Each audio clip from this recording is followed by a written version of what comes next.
In the quiet village of Etiti, there lived a kind and gentle young woman named Chioma. She was loved by everyone for her good manners and the way she treated people with love and respect. Chioma was known as one of the best-behaved maidens in the village. Many young men admired her and wanted to win her heart. But out of all of them, Chioma chose Henry. Henry was a young graduate who had just completed his national service. He didn't have a job yet, so he decided to return to Etiti. Life in the city was too costly, and since he wasn't earning any money, he thought it would be better to stay in the village where he could live without worrying about rent or daily expenses, even though Henry was jobless. He didn't stop working hard. He continued to send job applications and stayed hopeful that something good would come his way. Chioma saw how determined he was and loved him even more for it. She believed in his dreams. Their relationship began when Chioma was only 18 years old. Whenever Chioma's mother sent her on an errand, Henry would wait for her to come back. On her way home, he would call her over and talk slowly. He started asking her to come into his room. There, he would spend time with her, talking sweetly and making promises. He told Chioma how much he loved her and that he wanted to marry her. Chioma trusted him. She believed every word he said because she thought their love was true. Whenever she stayed too long, her mother would wonder why it took Chioma so much time just to buy something. But Chioma never told her what was really going on. One day, Henry told Chioma that if she truly loved him, she should prove it. He said that since they were going to get married, it was okay for them to be close like a husband and wife. Chioma believed him. She loved him and trusted his promise. So she gave her virginity to him. To Chioma, everything felt right because she thought they were deeply in love. She believed their future was already set, and that one day, they would become husband and wife. At that time, Henry was job hunting. He had nothing, no job, no money, and sometimes, not even food to eat. Life was really hard for him. But Chioma stood by him. She loved him and believed that one day, everything would be better. Chioma did all she could to support Henry. She would cook and secretly take food from their house to give to him.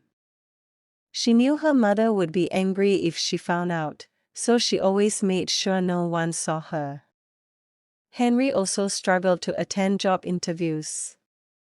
Many times, he didn't even have enough money to pay for transport. Chioma noticed this. So whenever she went to the market to help her mother sell things, she would hide some money from the sales. She always gave it to Henry to help for transporting, for his interviews.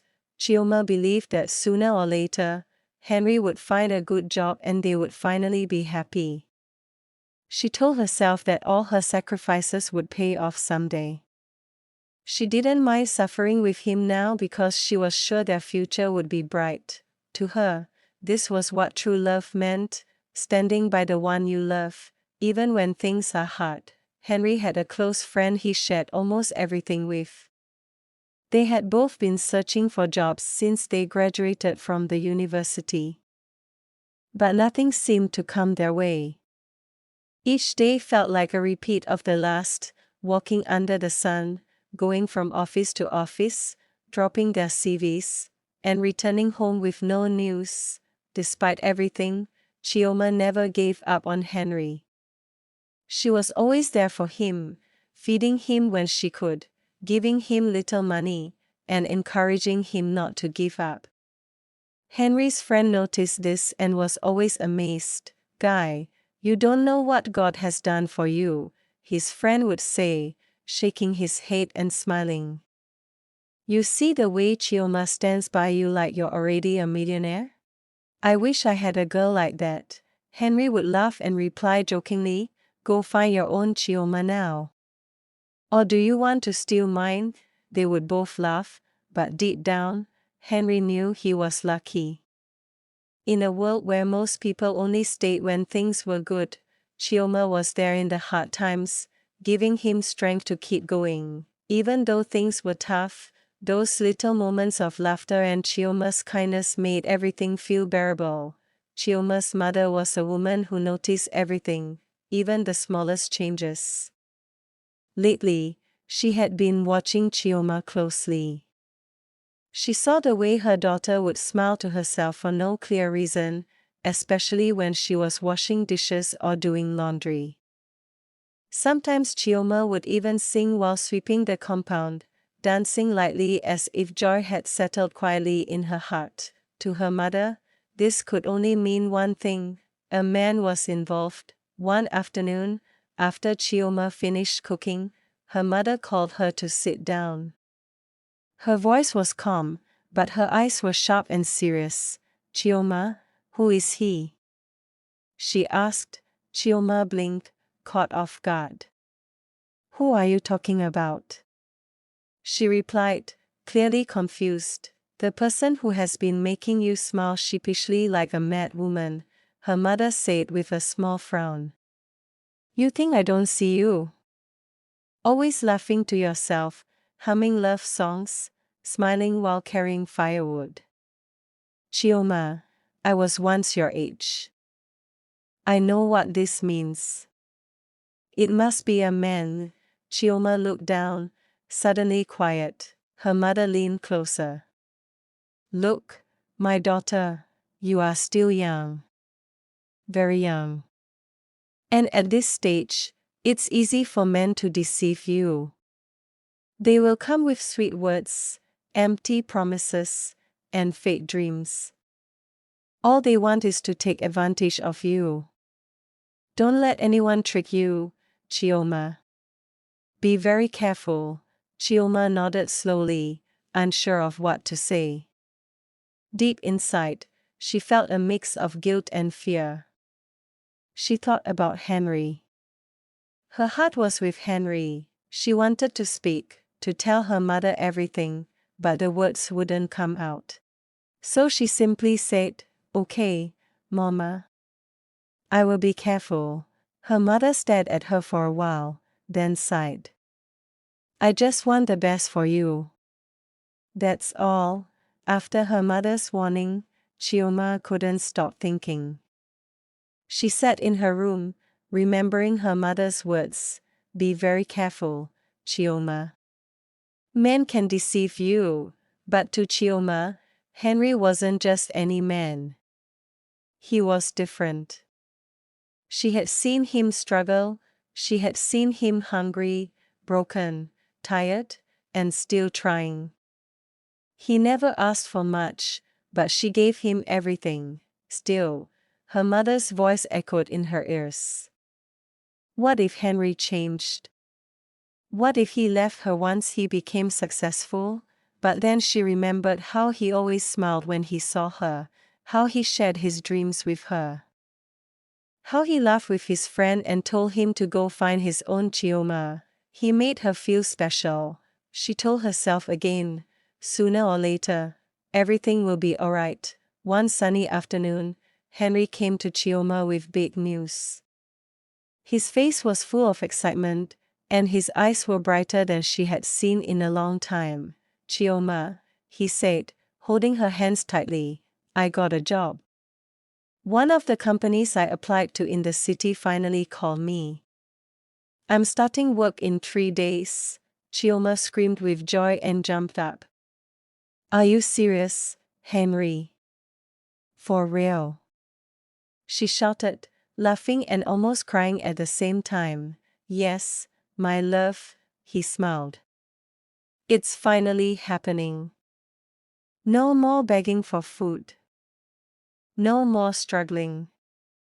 Things are about to change." Chioma danced around the room, clapping her hands and singing happily. Her heart was full.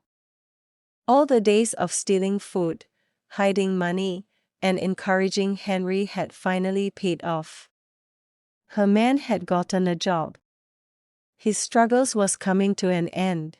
Henry held her close and whispered, "I'll miss you, Chioma. These 2 days we have left, I want to spend every minute with you. I need to be full, because I'll be far from you for a while." Chioma understood what he meant. She felt special, knowing that he wanted only her. To her, it meant he truly loved her, that he didn't want to look at any other woman when he got to the city, so they stayed together those 2 days. They talked about the future, laughed about the past, and made love many times. Henry kept saying, "I just want to carry the memory of you with me," and Chioma smiled and gave herself to him fully. She didn't feel used. She felt loved. She believed with her whole heart that he was going to build a better life for both of them. When Henry arrived in the city, he called Chioma as soon as he settled into his new place. "I have reached safely," he said with a tired but happy voice. Chioma's heart danced again. "Thank God," she replied, smiling through the phone. "How's the place? Are you okay?" Henry told her the city was busy, the company seemed good, and things were already looking up. Chioma felt peace in her heart. Everything was finally falling into place, but as days passed, things began to change. Every time Chioma called him, Henry would sound different. At first, he said he was busy with work. Chioma understood. She even started calling only at night, just so she wouldn't disturb him during the day. But still, he seemed irritated. "Why are you calling me all the time?" he snapped one night. "I told you I'm busy. Don't you understand?" Chioma froze, holding the phone tightly to her ear.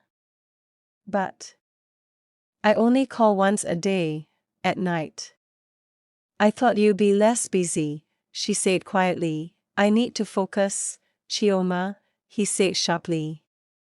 "You're starting to distract me."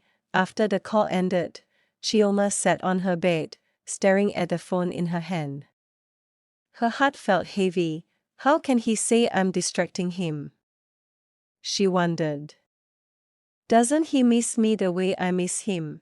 She remembered how they had spent those last 2 days together, how he said he wanted her memory to stay with him. But now, it felt like he was slowly pushing her away. 5 weeks had passed since Henry left for the city, and Chioma hadn't seen her monthly flow. At first, she thought it was just stress or maybe her body was adjusting to something. But as more days passed, worry began to grow in her heart. Then came the strange morning sickness. She started waking up feeling weak, dizzy, and throwing up. She couldn't hide it anymore. Her mother noticed quickly. Mothers always do. "Chioma, this is not ordinary," her mother said one morning as Chioma knelt by the corner, vomiting again. "We're going to the clinic." At the clinic, they ran a few tests. Chioma sat quietly, her heart racing. Deep inside, she already feared what the result might be. "You're about 6 weeks pregnant." It felt like the air was knocked out of Chioma. Her mother gasped, covering her mouth in shock. "Pregnant?" she whispered, almost in tears. When they got home, her father was the first to react, and his reaction cut deeper than anything she'd ever felt. "You are a disgrace," he shouted. "In this house where we've trained you, fed you, protected you, this is how you repay us?" Chioma tried to speak, but her voice failed. "Go and live with the man who got you pregnant," he yelled. "This house is no longer your home." Her mother begged him to calm down, but he wouldn't hear it. Chioma sat in a corner of the house, her eyes swollen from crying. Her life had changed completely. She picked up her phone with shaky hands and dialed Henry's number. He has to know, she thought. He needs to come for me. Chioma sat outside in the evening. She had been dialing Henry's number all day, and he hadn't picked. But this time, she prayed silently, "Please, God, let him answer." And as though heaven heard her, the phone connected on the first ring. "Chioma, how are you?" Henry's voice came through, calm, almost too casual. Chioma felt her throat tighten. "I'm not fine at all, Henry," she said, her voice already cracking. "I'm pregnant," then Henry said slowly, as if he didn't hear her right. "What did you just say?" "I say I'm pregnant, Henry," she repeated. "What we did before you left. It resulted in pregnancy." Henry stayed quiet, then he said something Chioma never imagined she would hear from him. "So, why are you telling me?" Her heart dropped. "What do you mean by that?" she asked in disbelief. "You were the one that got me pregnant, Henry. Who else do you expect me to tell?" "See, Chioma," he replied coldly, "I'm not responsible for your pregnancy. Go and look for whoever got you pregnant. And this should be the last time you call my number." And just like that, the line went dead. Chioma stared at the screen, the phone dropped from her hand. Her world crashed in an instant. The man she had loved, the one she had believed in, supported, and given everything to, had just abandoned her. Chioma sat in silence for a long time. Her chest felt heavy, her eyes swollen from tears that refused to stop. The pain in her heart was like nothing she had ever felt before. How could he? She thought. How could Henry do this to me? She had believed in him, defended him, loved him with her whole heart. She had given him her body, her trust, her sacrifices, and now, when she needed him the most, he walked away like she meant nothing. Her thoughts spiraled. What am I going to do? How will I raise a child alone? What will people say? Her father's words still echoed in her head. Go and live with the person who got you pregnant. But there was no one to go to. She wiped her face, stood up slowly. She headed straight to Gina's house, her closest friend. Gina had always been there, always listened, always gave her honest advice. If there was anyone she could run to now, it was her. When Chioma knocked on the door, Gina opened it and was surprised to see her friend standing there with swollen eyes and a trembling lip. "Chioma, what's wrong?" she asked, pulling her inside. Chioma collapsed into Gina's arms, crying hard. "It's Henry," she said. "I'm pregnant." And he denied everything. Gina held her tighter, shocked and angry all at once. "You're not alone, Chioma. I'm here."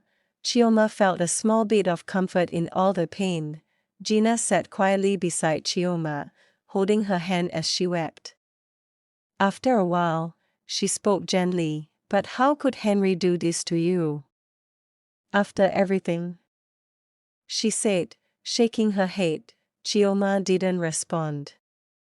Her voice was trapped behind her tears. "Is his friend Ben aware of this?" Gina asked. Chioma shook her head. "No. I haven't told him." Gina stood up, firm. "Then let's go to Ben's house tomorrow morning. He has to hear this. Maybe he can talk some sense into Henry." Chioma nodded weakly. She had nothing else to hold on to. Maybe Ben, someone Henry trusted, could help fix this mess. When morning came, they both walked to Ben's place. Chioma's heart pounded with every step. She was tired, drained, and scared. But she had to try. Ben was surprised to see them at his door so early. Chioma. Gina. This early. Hope all is well. Chioma didn't waste time. Her voice was low. I'm pregnant, Ben. For Henry. But he denied it. He said he's not responsible. Ben stared at her, shocked. You're pregnant? Chioma nodded, tears gathering again in her eyes. Yes. But Henry said I should go and look for who got me pregnant. After everything. Ben looked genuinely confused and angry. But I've only ever seen you with him. I know how close you both were. If there's anyone who should be responsible, it's him. He denied it, Chioma said. Help me talk to him. I don't know what else to do. Ben nodded slowly.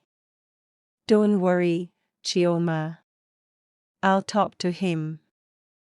I'll make sure he listens. What he did is wrong, and he knows it.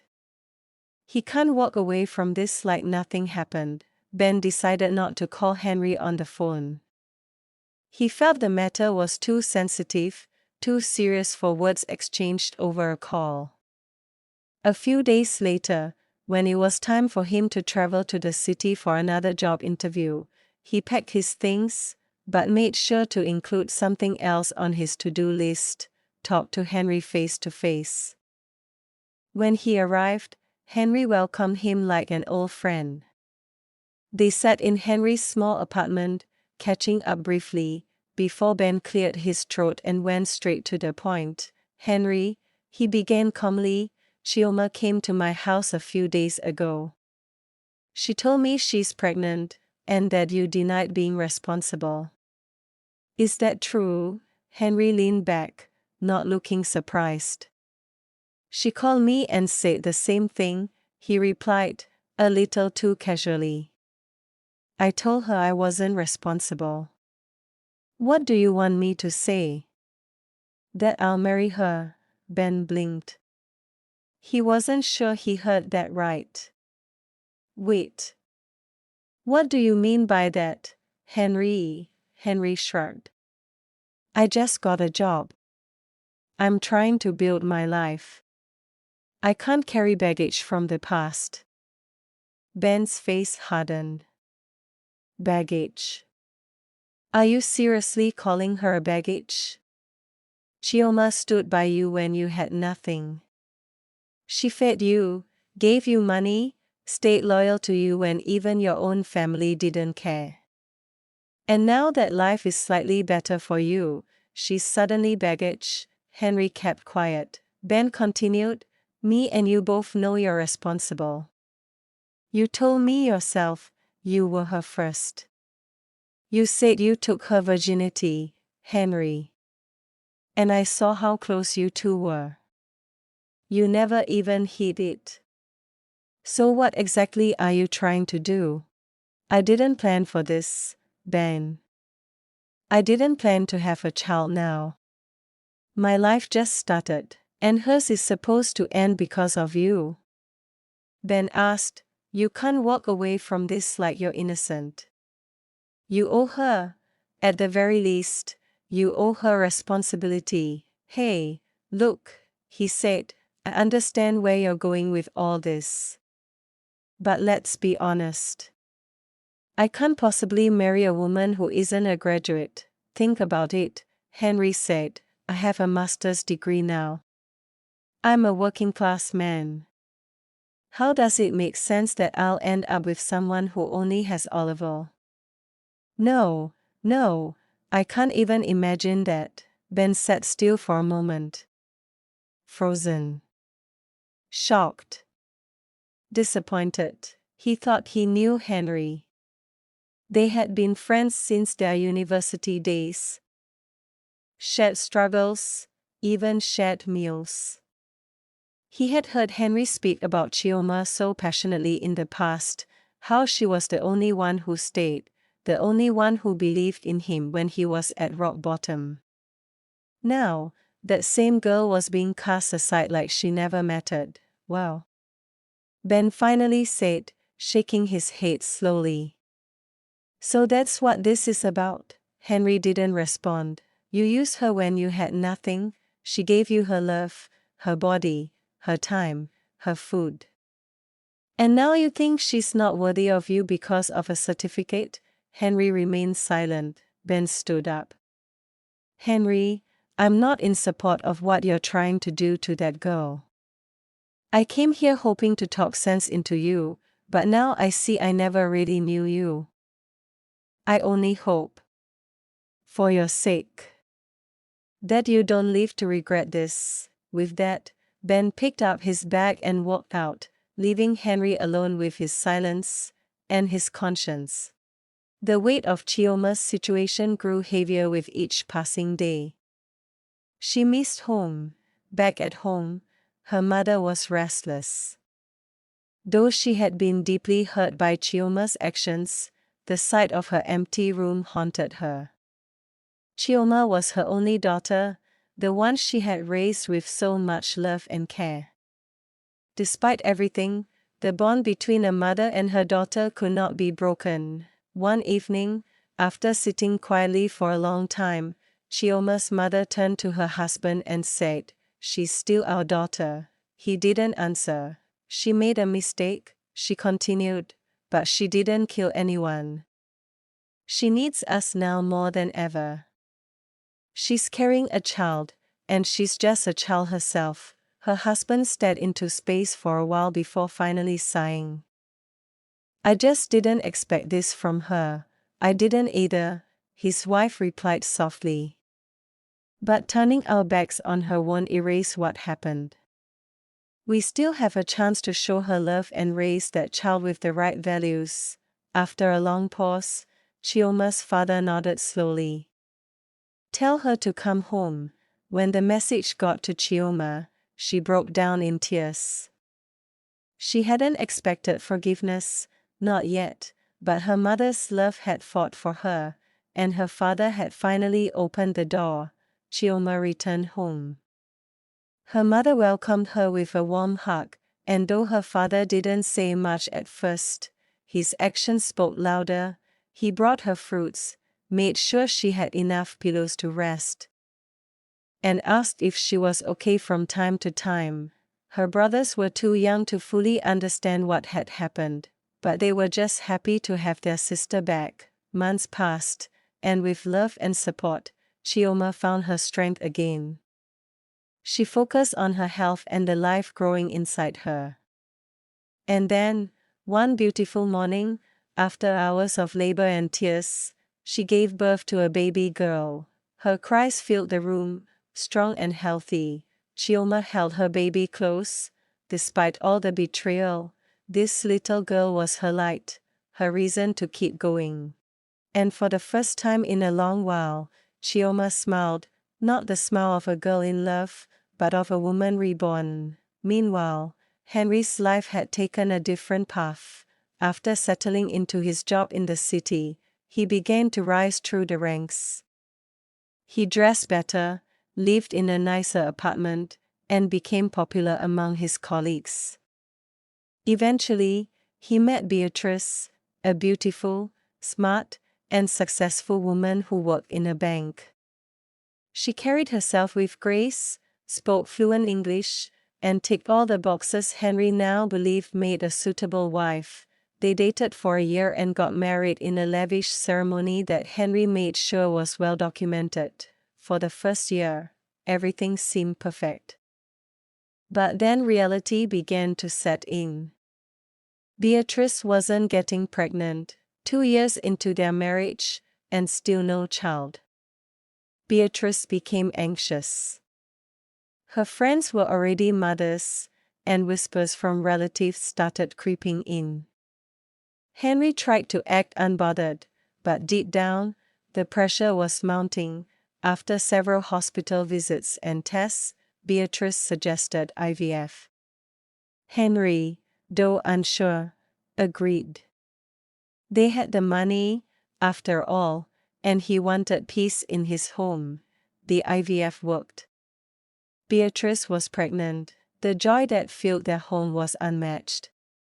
They celebrated privately, planned a nursery, and even discussed baby names. But fate had a different plan. At the 7th month, Beatrice started having complications. At first, it was just pain and swelling, then sudden bleeding. They rushed her to the hospital, and Henry prayed like he hadn't prayed in years. Hours passed. The doctors did all they could, but in the end, Beatrice didn't make it. She died with the child still in her womb. Henry was shattered. The very dream he had once abandoned in search of something better had crumbled right before his eyes. The silence in his home became unbearable. The walls echoed with regret. Photos of Beatrice, baby things that would never be used, it all haunted him. He sat in that silence for days, broken. 1 year after Beatrice's painful death, Henry tried to piece his life back together. The silence in his home, once filled with laughter and baby dreams, had become too loud to bear. His friends urged him to move on, to give love another chance. And in his loneliness, he listened. At a birthday gathering for one of his colleagues, he met Jane. Jane was lively, charming, and confident. She had a strong personality and a quick wit that immediately caught Henry's attention. They talked, laughed, and exchanged contacts. From there, things moved quickly. Within 6 months, they were married, and once again, the same issue returned: no child. Year after year passed. Hospital visits, herbal treatments, prayers from pastors and prophets, nothing worked. Every year added more cracks to their marriage. Jane started becoming withdrawn. The once lively woman stopped laughing and conversations became tense. By the 6th year, Jane had had enough. One quiet morning, Henry returned home from a short business trip and found her packing her bags. "Jane, what are you doing?" he asked, confused. She didn't look up. "Henry, I can't do this anymore. I want to have a child of my own. I've given this marriage 6 years of my life, and I'm still the same woman I was on our wedding day. No child. No hope." Henry stood frozen. "So, you're leaving me? I need to try with someone else," she said flatly. Maybe the problem is not me after all. Those words stung more than she realized.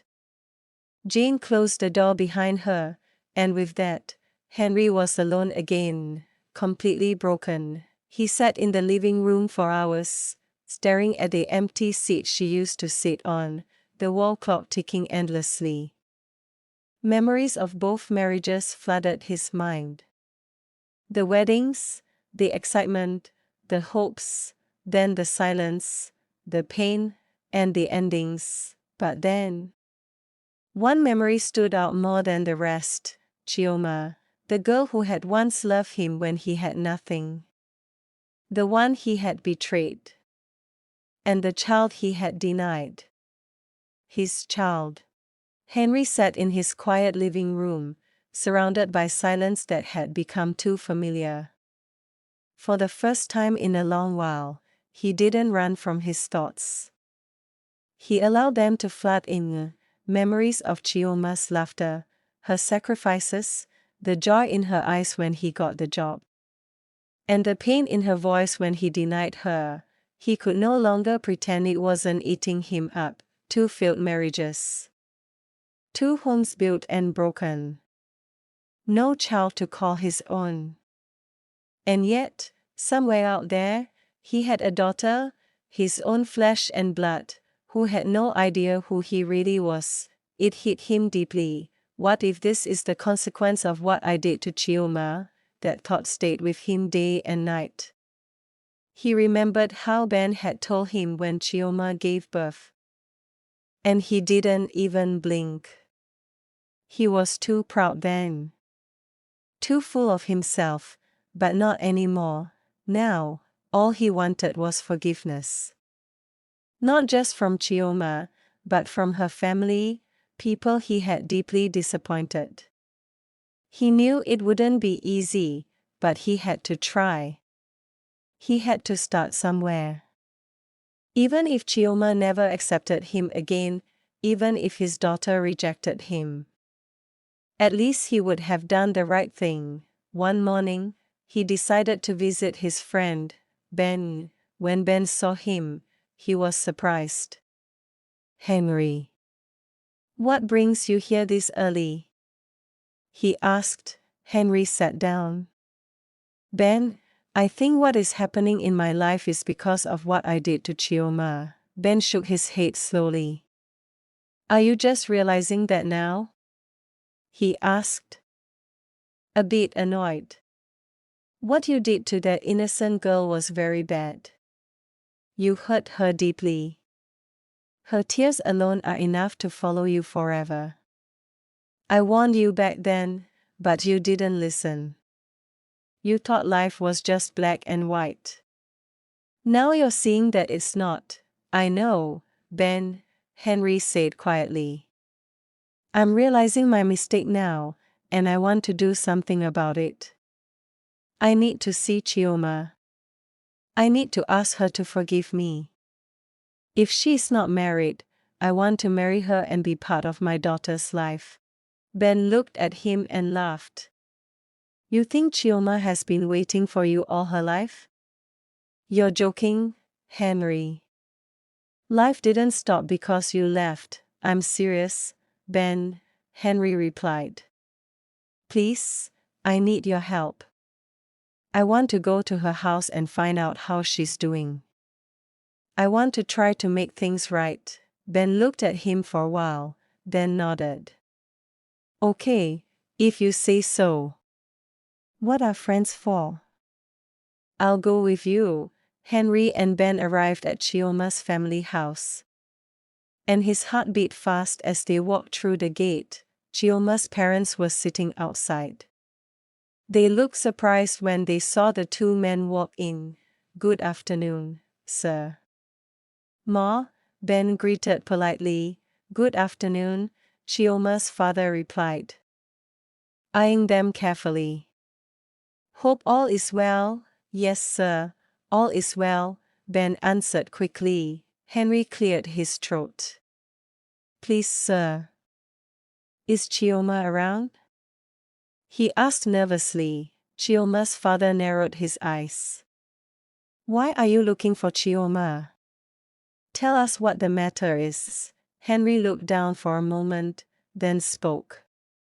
"Sir, Ma, I came to ask for forgiveness. Years ago, I wronged Chioma. I was the one who got her pregnant and denied it. I left her to suffer. I'm here now to accept my mistake and make things right. I'm the father of her child."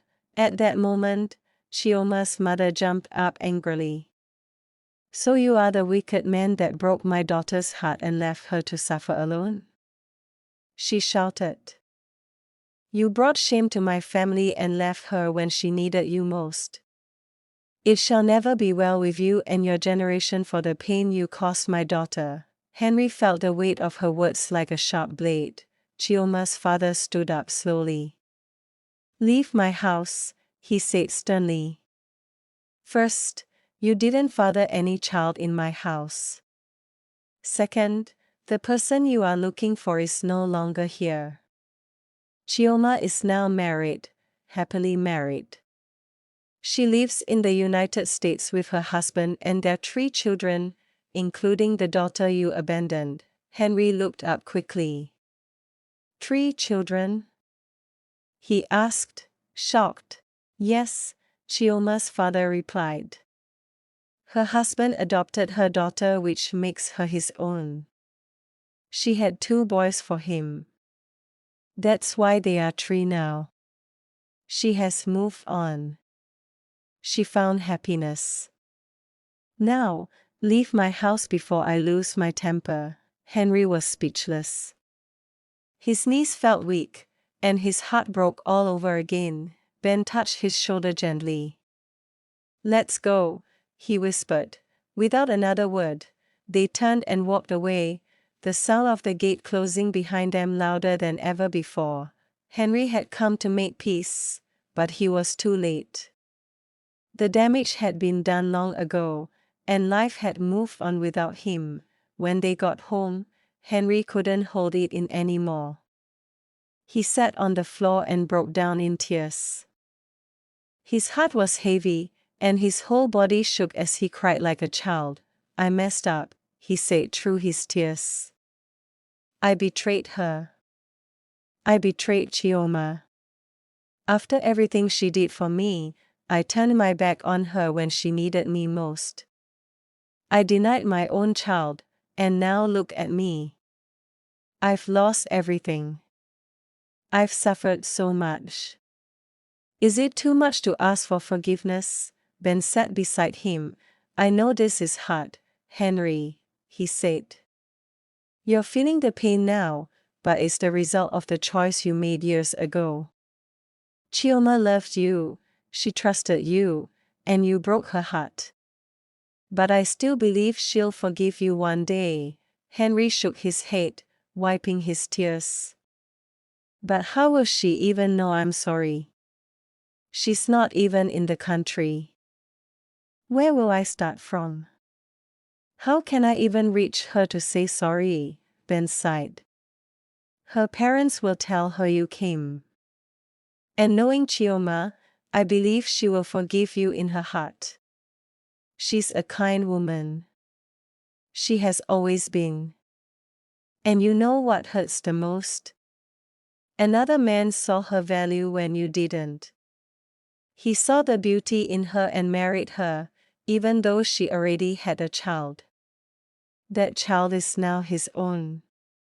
He raised your daughter." Henry listened in silence, his heart breaking more with every word. Ben continued, "That's why it's important to always treat people right and act with a clean heart. When we betray others, we might not always get the chance to say I'm sorry. Life moves on. People move on.